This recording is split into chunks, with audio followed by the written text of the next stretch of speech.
I'm not a huge fan of the term self-improvement, right? But I do like the idea of awareness, self-awareness. We all live with blind spots. We all live with missing gaps and pieces of information, which will, by the way, last for the rest of our lives. And there are some people who choose to live a life where living with those gaps is acceptable and they never fill them in, and we would say that they remain stagnant. And arguably, either mentally or physically unhealthy, or getting unhealthier as they get older, For anyone who wants to be a better version of themselves, a more aware version of themselves, I seek out information. And that comes in all kinds of forms, right? It can be in a relationship. So for example, I went and took a listening class. Actually, I should preface with, I was dating someone and she accused me of being a bad listener. And I was like, you do know what I do for a living, right? Like, I'm a really good listener, so I don't know what you're talking about, And then I took this listening class. Turns out I'm an absolutely brilliant listener with people who I'll never see again for the rest of my life. But amongst my friends and family, appalling. So I had this basic skill set that I never applied with the people closest to me and gave myself an out because, quote unquote, I knew how to listen. And so I realized I was a terrible listener. This was a blind spot. This was a gap. And having somebody love me tell me that didn't work. Didn't believe them until, this objective outsider, or at least I just took this class and came to this realization.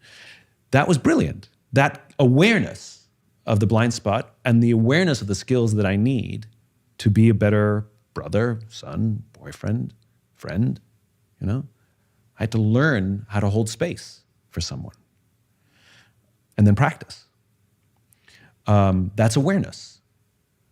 And I think our health is awareness. Unfortunately, some people wait for the breakup to learn that they're bad listeners. Some people wait for the heart attack to realize they're eating poorly. That's awareness. You get awareness by getting a punch in the face. And I think it's a responsibility for every human being, should they want to have value in the lives of others, to seek awareness in how they show up in the world and how the world impacts them, their mental health, their physical health, their ability to maintain relationships and nurse relationships. And you hear me, you hear me say this over again. It's a repeating pattern, which is for those who want to show up better in the lives of others, which is I see being healthy as a service to others. I see being a better listener being a service. I see everything in terms of service to others. There are benefits to you as well, of course. But I think we've neglected for decades the socialness of our animal, and social media and cell phones and the ubiquity of those technologies have complicated our ability to be human. There are others who comment on this as well. Brené Brown talks about this, where we have a young generation that has mistaken vulnerability and broadcast, right? Where you sit in your room by yourself, put your phone on record, and make a video of yourself crying because of the loss of a relationship, and then posting that on Instagram or Snapchat or YouTube or TikTok or whatever your media of choice is, and the hashtag is just being vulnerable, right? And there's nothing vulnerable about that. You were by yourself, broadcasting to the world, live or videoed, it doesn't matter. Do that exact same thing with the person you hurt. That is way more difficult. Don't leave a voice memo saying, hey, I'm really sorry, just taking accountability. Call them or go visit them and look them in the eye and say that exact same sentence that you just left a voice memo for. That's vulnerability. That's really hard and requires practice, and we avoid it because it's difficult. We avoid it because it's uncomfortable. We choose broadcast not because it's better, it's because it's easier, and then mistake the two.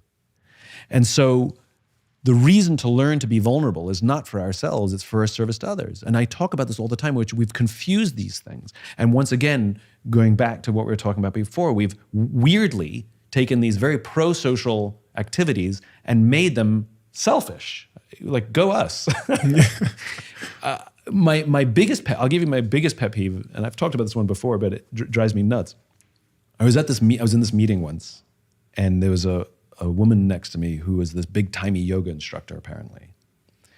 And the entire meeting, it was a big group of us, she was on her phone under the desk, under the table.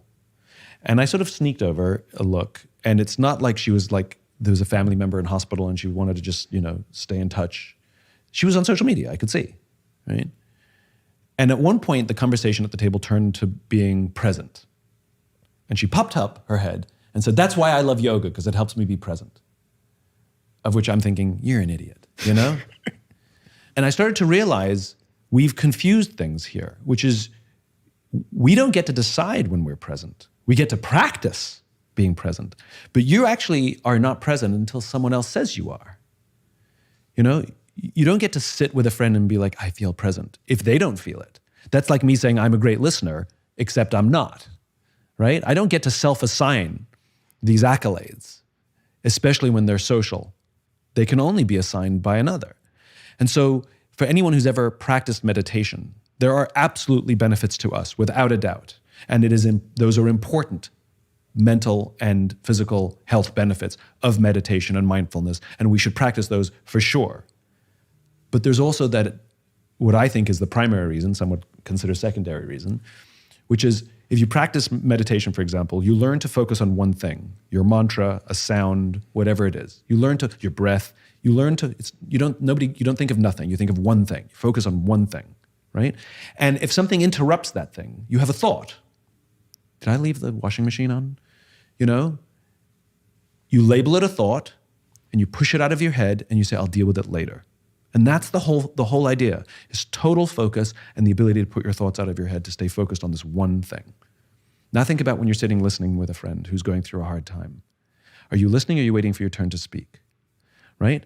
The whole meditation practice that you've been doing is now valuable in this moment, where you are focused entirely on what they're saying to you. Every distraction, every screech of a car tire outside, everybody who's talking around you, you don't hear any of it. You only hear what they're saying to you. You're entirely focused on what they're saying to you. And when you have your own thoughts of advice you'd like to give, or things you want to tell them, "Oh my God, me too, that happened to me as well," right? You say, "Nope, that's not important in this moment," and you put it out of your head and deal with it later.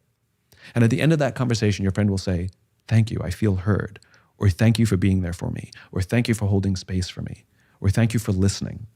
And those are all indications that congratulations, you've been present for another.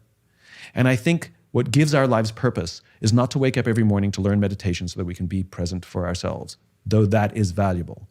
What gives our lives purpose is to do these things for another. There's nothing wrong with doing things and enjoying the benefit of those things yourself, by all means.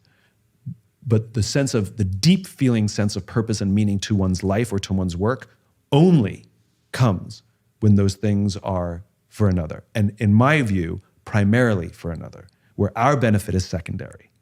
You can't have equal. There's no such thing as equal. Because at one point, one of those things will have to be sacrificed for the other. And do you sacrifice your spouse's love so that you can stay in love? Or do you sacrifice your comfort? Do you sacrifice your girlfriend, boyfriend, spouse's comfort so that you can be better? Or do you sacrifice your comfort so they can feel better? It's obvious. Well, it's the same here. It's the same analogy, which is I choose to sacrifice my happiness, my joy, my comfort, my Lamborghini in this moment, not forever, but in this moment, for you, my employee, for you, my friend. I will delay so that you can have. And that's where the joy and love of business, relationships, friendships come from. There's a great irony in all of this, which is to sacrifice for another really is the most beautiful thing we can ever do. I mean, that's kind of what love is. It's sacrificing for another. And all of these things, whether it's learning to be a better communicator, learning mindfulness and meditation, being in shape, if you can translate those things in for another, all of those things start to have a higher purpose. In the case of health, doing it for another, you're saying that it would be so that I can be here longer for my family, would be a much more joyful, if I had children, for example. Sure, as long as it's real. It can't be generic.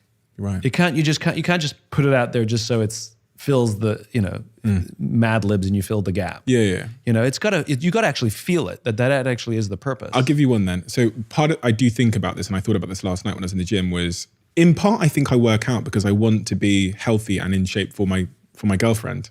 Like I want our relationship to be good. I want us to be able to be active together. I want her to be attracted by me when I'm naked. And I had a debate with my team as to like whether that's a noble reason to work out, and should we feel an obligation or whatever to be in shape for our other half. I think to be healthy for our other half, for sure. But you think the aesthetic stuff is a bit... I think it's fine. I mean, I think the aesthetic stuff is about confidence, right?